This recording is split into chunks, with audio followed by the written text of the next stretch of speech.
প্রিয় দর্শক, আপনারা হয়তো জানেন যে মাইলস্টোন স্কুল অ্যান্ড কলেজে বিমান বিধ্বস্ত হয়েছে, কিন্তু জানেন না যে কতজন শিশু সেখানে শহীদ হয়েছে।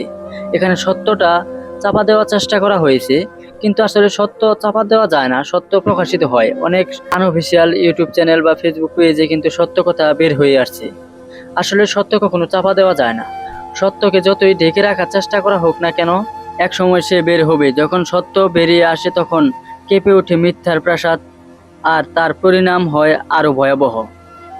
যখন সত্যকে গোপন করতে চায় তখন শুধু মানুষ নয়, একটি সমাজ, একটি দেশ ক্ষতির মুখে পড়ে।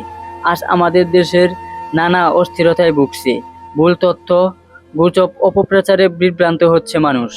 এই পরিস্থিতিতে সবচেয়ে বড় দায়িত্ব পড়ে সাংবাদিক ও আইন শৃঙ্খলা বাহিনীর উপর। তারা যদি নিষ্ঠার সঙ্গে সত্য সংবাদের পক্ষে থাকেন, তাহলে দেশ আবার শান্তির পথ ফিরে পাবে। মানুষ ফিরে পাবে আস্থা, নিরাপত্তা ও স্থিতিশীলতা। দেশের এই পরিস্থিতিতে আমরা সাধারণ মানুষ চাই ন্যায় ভিত্তিক ও সচেতন বাংলাদেশ, যেখানে কেউ আর মিথ্যায় আশ্রয়ে অন্যায় করতে পারবে না, সত্যকে দমিয়ে রাখতে পারবে না। সত্য উদ্ঘাটন হবেই, এটাই ছিল ইতিহাস, এটাই হবে বাস্তবতা ইনশাআল্লাহ।